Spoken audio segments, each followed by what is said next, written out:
Okay, so here's another couple recipes. Um, Mimi's sauce was the best. I think everybody agrees with that. Nowadays, I try lots of different types, and none of them are like this. So again, get a pencil and paper so that you can write this down, or just do it as you watch the video. But it's best to have the stuff written down for yourself. This is the book that I wrote down lots and lots of recipes that I got from Mimi. There's lots of pages. It's been around, this thing's been around a very long time. And it doesn't have anywhere near what it should have in it. I should have, everything Mimi ever made, I should have made sure that I had a book or someplace to write down every word, everything she spoke. Because I don't think Mimi ever made anything that wasn't just out of this world. Okay, so here's what you need. This is a pretty good sized batch of spaghetti sauce. So you can double it or whatever you want to do. This would be enough for a lot of people, 10, 12 people. You need a quarter cup of olive oil, 30 ounces of Contandina, preferably, or Progresso tomato sauce.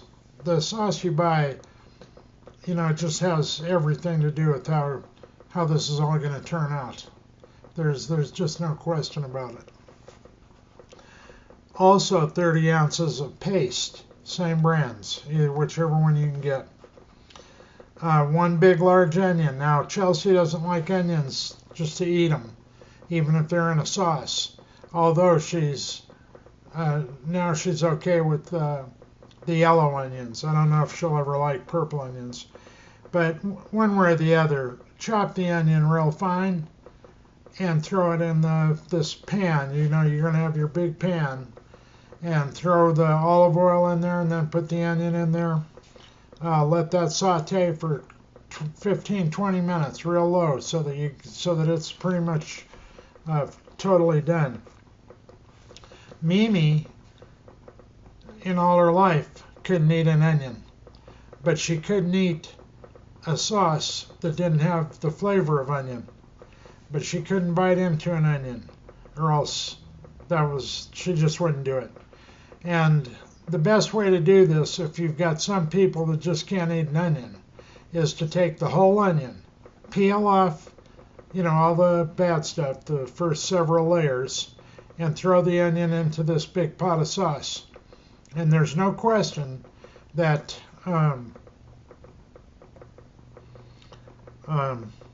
you'll still get all the flavors if you chopped it up in there. Then you need, I said 4 large cloves of garlic. I wrote that here because Mimi said that. And I think that for a pot this size, that's probably enough garlic. Then 4 teaspoons of sweet basil, dried basil. You have to have that no matter what. 1 teaspoon of oregano. You can destroy easily an entire pot of sauce with too much oregano. Oregano is one of these spices that you have to have it for a good Italian red sauce, but you'll destroy it if you have more than that, because it just has an overpowering flavor. You just need to be right on that.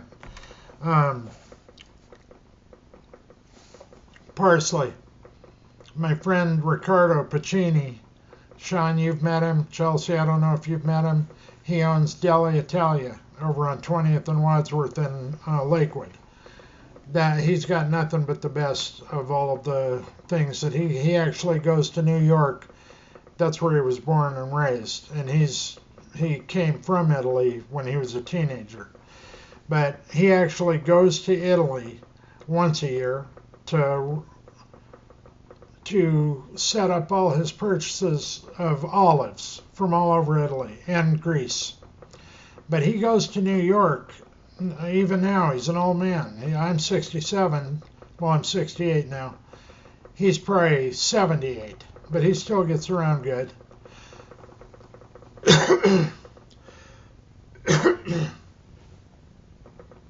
Anyway, he's got friends that have big, fancy Italian delis in New York, right in Manhattan. And he goes there a couple times a year to order all of the new things that are coming out with the real genuine Italian stuff, the hard salamis and the pecorino romano and all the good cheeses from Italy. So he goes there 2 or 3 times a year to keep up on where he can order all these better products than you're ever going to find in Denver. So it's a good deli. But anyway, the reason I started talking about Ricardo, he told me one time that there's no such thing as too much olive oil or too much parsley, and that's probably true. So 6 tablespoons of nice fresh parsley. If you can get the flat leaf parsley, that's more the Italian type, but even the real curly leaf types are fine. They both taste almost the same. So 6 tablespoons of that chopped real fine. In a food processor, it takes 2 seconds, and that's the best way to do it. You don't need to do any of the chopping. But anyway, 6 tablespoons. The red pepper that you put on pizza, the crushed red pepper, a good tablespoon of that into the sauce and stir it around. You cannot make a good tomato sauce without some sugar, and you can overdo the sugar also. But on a batch that's exactly the size we're talking about here, you need 1.5 tablespoons of sugar and mix that into the sauce real well. Then you need 60 ounces of water. You want to duplicate the number of ounces of sauce and paste. So 60 ounces of water. You're going to have a good sized pan, a good sized pot. Another thing, don't ever cook Italian sauce, tomato sauce, in aluminum, because it'll eat the aluminum. And not only who cares if it eats the aluminum, the reason you care is that the flavor of the aluminum gets into the sauce. You never cook any kind of tomato product in an aluminum pot, even if it's a commercial pot. You need the sugar like we talked about. You probably know what a bay leaf is. You can buy a little jar in the spice aisle that actually has the leaves, the whole leaf. They're dry and hard. 2 of those, good-sized ones, thrown into the sauce. Let them cook in there all day. That's going to add dramatically to the flavor. Now we're getting into the instructions, but I'll just tell you. You put your olive oil in the pan. You put your crushed and chopped onion in there. You put your red pepper flakes and all your dry ingredients into that oil. Don't have the oil too high because it'll burn the garlic. If you ever cook garlic till it looks brown, then just throw that whole pot away and start over again. Garlic can't be cooked until it's brown because it just gives everything a bad flavor. So you're going to stir all this around as it's sauteing till it's 3 o'clock. Until everything is sauteed well and nice and transparent, but not letting the garlic get burned. And then cooking this. Let me look at what I wrote here about Mimi's pasta sauce. She always wrote down, or had me write 4 hours. And that really is a good amount of time for a good pot of sauce.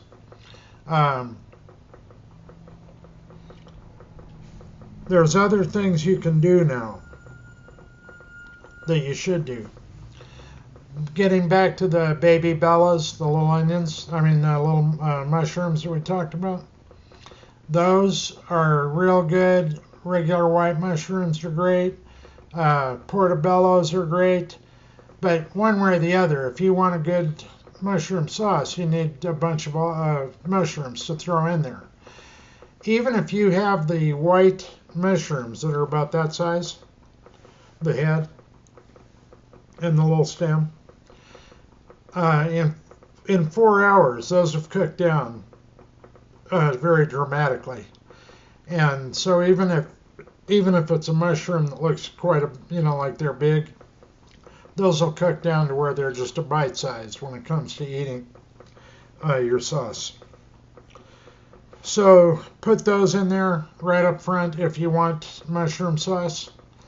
And here's another great thing these are just things you could add to the sauce while you're cooking it, and it just makes for a totally different sauce. The mushrooms is one way. The other way, and you can have mushrooms in there also, or no mushrooms, is to add to that sauce green bell peppers. You take 2 or 3 big bell peppers, cut the top off, get rid of all the junk inside, the seeds, clean all that out, and then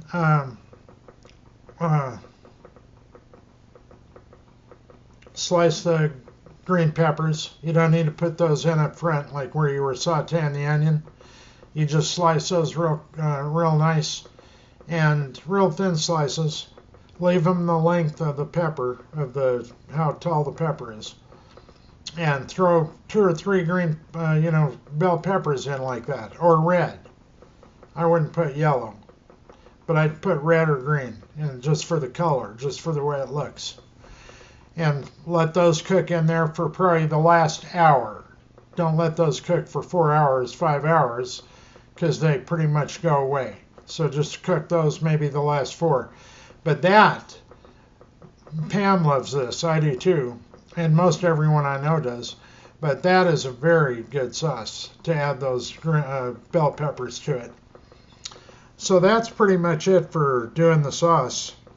Oh, I added this over on the side. Over on the side of the paper, you see here I scribbled about Parmesan or Pecorino Romano. You have to do this. When Mimi gave me these instructions, she didn't say Parmesan, but she would never make it without that. But I just thought about it later, where she just accidentally forgot to mention that ingredient. With the pot, the size that we're talking about that you're going to make here, you're going to want at least a half a cup of grated Pecorino Romano or good Parmesan. Everybody now can get in and use Costco. They sell the big bricks of imported Romano and imported Parmesan. You cannot buy anything better than that. That's as good as you can buy it. So if you can buy that, buy it. You both have food processors. If one of them goes bad, get another one. But if you don't buy a Cuisinart, then just don't buy it, because it will not hold up to anything. If you tried to do a 3-cup if you did a 3-cup batch of pasta with your 3 cups of flour, your egg, your salt, your oil, it'll never turn it. You could buy maybe if you bought a KitchenAid. I'm talking about down the road. You guys are going to be around a lot of years. Your Cuisinarts that I gave you will eventually, they have to quit. They got to quit sometime. The one I gave Chelsea about a month ago, I bought 35 years ago at the little used furniture and used junk, just a little used shop on 26th and Kipling. It's still there today, roughly 26th. And that's the one I gave Chelsea. It was like brand new when I bought it, but it was probably old. It was probably 5, 6 years old. There was no metal blade, which is the only blade you're ever going to use anyway. So I just bought a new blade, and it lasted me all these years. Hopefully it'll last Chelsea a lot longer too. But anyway, if you don't have a food processor, you ought to, if it's affordable someday, get a good one, a Cuisinart. They're down to nothing now. You can buy an 11-cup Cuisinart for $1.29 at Costco. And anyway, you see that I get off of the topic quite a bit, but that's, I think about these things that are really important. Here's another side note that I totally spaced out. Fennel seeds. Fennel seeds. There, you'll find that in any good Italian sausage. But in the sauce, you need to put about a teaspoon of fennel seeds and put those in way up front when you're starting out to cook this. And that's pretty much it. Now I'm going to tell you what my Grandma Sheffaloo. I never met my grandma or grandpa Sheffaloo. They were already dead, gone when I was born. And so, but I heard all about it. Mimi, told me the whole story on the family. On Sundays, all of the Sheffaloos, the Smaldones that were all related, they all went to Grandma Sheffaloo's down on 39th Avenue in North Denver, and they went and ate at her house. She just had an open door to any of these guys. They were all friends, relatives and friends. They could come in anytime they want. They could make themselves a big plate of spaghetti and meatballs and sausage. She made all her own Italian sausage. I'm going to get to the meatballs in a minute that are just perfect. But I never have ever really made good Italian sausage. I've tried dozens. I can't get it right. Maybe I will here before we're all done with this book and before it's finished. But anyway, Grandma Sheffaloo did all we just talked about, but and of course she had a big pot. We're talking about probably 3 times what we just talked about. And at the end of Sunday, most of that was gone. She might have had enough to do 1 or 2 more meals during the week for the family, but for the most part, that stuff was gone. That's how many people would come over and eat at Grandma Sheffaloo's. So she did this. We talked about brogioles. You have that recipe, Sean, that's going to be in this little book that we're putting together. But she would make 4 or 5 brogioles to serve these people. But here's something she did that works every time. And in 4 hours during the time it's cooking, this roast will be done. It'll be fine. It'll be perfect. She would buy an actual rump roast, or a top sirloin, or a bottom round, or a bottom sirloin.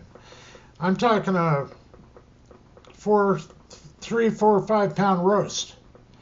You put that in a cast iron skillet or a good heavy skillet, stainless steel, and you put olive oil in that pan, and you put that roast in there, very high heat, and keep turning it, just let it sit for a few seconds, then turn it. You're browning. You know what browning is. So you want to brown this. You want to brown this roast and get it nice and brown and crispy all around the outside. So brown it real good in that good olive oil. Put that whole roast in this big pot with your sauce, no matter what you have. If you have the mushrooms and the green bell peppers, no matter what's in there, put the roast in there. Let this whole thing cook those at least 3, 4, 5 hours. And then at the end, when you're ready for it to be eaten, then take that roast out and with a big nice chef's knife or a big sharp kitchen knife, slice that up into bite-sized pieces, maybe 1.5 inches by 1.5 inches. Slice it up, cut it up, throw all that back in the sauce, and then everyone's ready to start eating then. So Mimi and Grandma Sheffaloo, I'm sure, they got up at probably 4 or 5 in the morning on Sunday. There was never any question what they were going to do. I never knew of a Sunday that I didn't have pasta, spaghetti and meatballs and all that. I mean, there was no other dinner you'd eat on a Sunday when I grew up. And same with them. So let's say you get up early like that. It's going to take a while to make your meatballs, to make your different little things that go in the sauce. And let's just say that by 9 o'clock, you have everything on the stove and cooking. It's all started. That's when you start your cooking.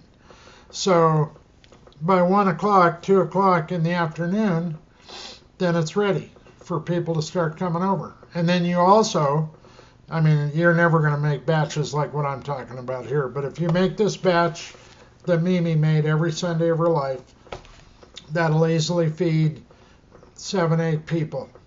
7, 8, or 9 people, I mean, easily. And then you'll have enough to eat some pasta during the week one night before next Sunday comes. And you should do this every Sunday. Chelsea, I know you're not going to, and I don't know why, but later on you might. You might get around to, wanting this pasta dish all the time, the spaghetti and meatballs. I know you like it, but you don't love it like a lot of people do. That's okay. It's not a problem. So that's the sauce. Once again, I'm not even going to talk about making Italian sausage because I don't ever get it done right. I will eventually, maybe. Meatballs are very simple, but you have to do exactly what I'm going to tell you here. No, there's nothing here you can leave out. And this again is for that one batch for one Sunday for 4, 5, 6, 7 people. This isn't a batch. The batch I'm going to tell you is not for 10, 12, 13 people like on Christmas or 15 people. This is for a normal family. You can get by doing just this for 4, 5, 6 people. 2 pounds of hamburger. And if I was you, I would never buy the real lean, because that's garbage. That's like throwing money in the trash. And I wouldn't buy the really fat, like 73%. Not that I wouldn't. That's what I use. But a lot of people want to cut down a little bit on fat. So get the one that's like in the middle, 80%, 20%, whatever that is. 2 pounds of that. 4 eggs. 3/4 cups of nice Italian breadcrumbs. Just get the Progresso Italian seasoned breadcrumbs off the shelf, this grocery store. 3 or 4 good teaspoons of very finely chopped parsley, once again. Just chop it up real fine. You have to have that. It's a major part of meatballs. This sweet basil that we talked about, the dried basil, at least, I put down here 2, but let's say you put 1 good heaping teaspoon of the dried basil. Put that in there. 7 or 8 big heaping tablespoons of pecorino or Asiago or Parmesan. Put that in the mixture.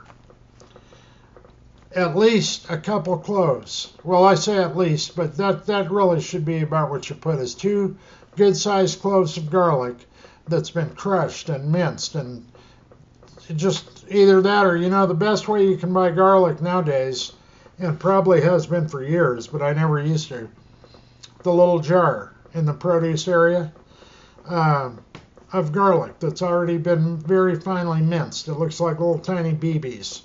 And that's a good way to buy it. And follow the instructions. 1 level teaspoon is 1 good-sized garlic clove. So anyway, take 2 garlic cloves, however you're going to do it. Throw that in the mixture with the meat. And then, this is another thing you can't screw up, or you screwed everything up. And this, getting back to the sauce, I don't know if I talked about that, but I think I did. But make sure you salt and pepper the sauce real good, and then taste it every once in a while. Salt can be overpowering, but on the other hand, it's totally worthless without salt. It tastes like nothing. It's like don't even eat that day. So salt and pepper, the meatball mixture. 5 or 6 nice shakes of salt and 5 or 6 nice shakes of pepper. That's at least what you need. Again, if you have like a KitchenAid mixer, that's always good to throw that in. Somebody will have this one someday. But anyway, throw all your meat in there to begin with. Put the blade that looks like a dough hook or the mixing blade, but not the whip. And mix all your meat right then and there. Just mix it, let that thing run on 1 or 2 for a minute or 2 till it's totally mixed up. Oh, did we talk about eggs? Oh yeah, I told you about the eggs. So mix it up real good, dump it out on the counter, and make up your balls, your meatballs. And here's a really good way to do this. Browning meatballs it's just a pain in the neck if you don't have to do it. So take the meatballs that you made, make each one, and if you take the meatballs and throw them into this hand, then throw it into that hand, let it hit pretty good. That compresses that meat. It makes a whole different texture than if you just try to squeeze it like that. Trust me. So make your meatballs. Take a cookie sheet. Put the oven on 400 degrees. Put all your meatballs on the sheet. Put that in the oven for maybe 15 minutes, 20 minutes. Let's just say 20 minutes. 450, 500 degrees, maybe 15 minutes at the most. That'll pretty much do them. Take them out of there and throw them in the sauce because now they're already browned. Because that 450, 500 degrees, that will brown the meatballs. And then throw those in the sauce. And again, those are going to cook for those 3 or 4 hours. There's no rules where you can't eat pasta sauce that hasn't been cooked for 4 hours. But if you could cook your sauce for 3 days, hypothetically, it'd be better than if you did it for 4 hours. Or 3 weeks, if you could control it for that long and just let it cook. The more time something cooks, the more all these flavors get together. And it makes a difference. So that might be it for the moment. I think all of you really like the green chili that we make. So I'm going to make sure you have that recipe, exact, because you can screw up green chili pretty easy. I'll make sure that maybe one of these next ones I'll go through that. A side note, there's a cookbook that I've lived by for all these years. It's called Colorado Cash, and it's made by the Denver Junior League. Any cookbook that comes out that was made by a Denver Junior League, like in most cities, they have a Junior League. Cookbooks that are Junior League are top drawer. They don't use any recipes that haven't been tried and tested, and everyone has to agree that that is a really good recipe or that's a really good recipe. So the Denver Junior League, I have all of those. You guys will have those eventually. But the one called Colorado Cash, which was the very first printing 40 years ago, that is the best cookbook that money probably could buy. You can't make anything out of that book that won't be perfect. In the very back of that book, it has a tiny little section of restaurants. One of them is the I don't remember anymore, but it's a Mexican restaurant. You'll know. Oh, La Bola. It's called La Bola. They were all over Denver at one time. They had about 5 of them, and they were good. This was like the really good Mexican food on Federal, Sheridan. The real hardcore Mexican families that have these old shops that are, you wouldn't walk in and think there was anything in there that you'd eat. A lot of people wouldn't. but that's the best there is. These restaurants, like I could go on, but any of the Mexican restaurants that are chains, just don't bother. They're that bad. This Americanized Mexican food is pure trash. It's just not worth you wasting your money. You probably know that. I mean, you've probably been to these restaurants. Well, anyway, in the back of that book, I know I get off on these tangents, I'm sorry, but at the back of the book, there's 10 or 12 restaurants where the head chef has donated like a recipe to Denver Junior League, and it's accurate. They give a genuine recipe that they actually use. Well, La Bola used to be the only restaurant that you could walk in and get a bowl of green chili and actually know that it was going to be really, really good. So anyway, if you're going to like the green chili that I'm going to tell you about, but if you ever want another green chili that I can tell you is pretty much as good, but different, just a different flavor, that recipe in that book is astounding. So remember the Denver Junior League, and remember the first one called Colorado Cash. That's as good a cookbook as you could buy. Okay, so now we're done with this for a while. I'll be doing a lot more just talking to you and, giving you some really good recipes. I could die at the thought that I never wrote down Mimi's pizza sauce. It's just almost sickening that I didn't. I cannot get it back to where it's just like hers. I know the basics, but her sauce for her pizzas was 100% out of this world.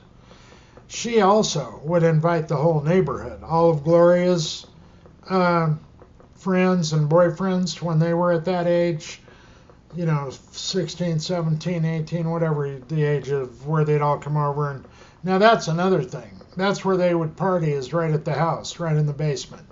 They didn't even need to be outside doing something. But anyway, when Mimi would make her pizzas, she never made less than 15 or 18 pizzas. That sounds crazy, but always. Every pan she owned in the kitchen, whether it's a round 8-inch, cake pan, or if it's a square 9 by 13 or 16 by 20 large flat pan, that's where she made her pizzas. And naturally, every drop of her dough, every piece of her dough, she made by hand, kneading and kneading. She didn't even know she knew, but I mean, she never owned a KitchenAid mixer, which is what you have to really make it quickly, and if you're going to make a giant batch, 10 or 12 crusts. But anyway, again, I get off the topic, but that's how that works with the different foods that I'll talk about. You either do it right or don't even bother. The next thing maybe I'll give you guys is this beef Wellington. And this is the really good recipe. There's a million ways you can make it, but if you follow this and invite 4 or 5 of your best friends over, or maybe your boyfriend or your girlfriend or Sean and Cassandra, you just want to have a gorgeous meal, or Chelsea and maybe Ben. What about Ben? You could have just a really nice meal and very impressive. Anyone that eats this would be impressed. So once again, for the moment, this book is gonna take up a lot of space, as you must know, but it'll fit on any computer just fine. So once again, I love all of you. I love Pam. I love Sean, Chelsea, Julie, all the grandkids. I love all of you, and I think I'll be around quite a long time. But someday when I'm not, you guys are gonna have a nice little book that'll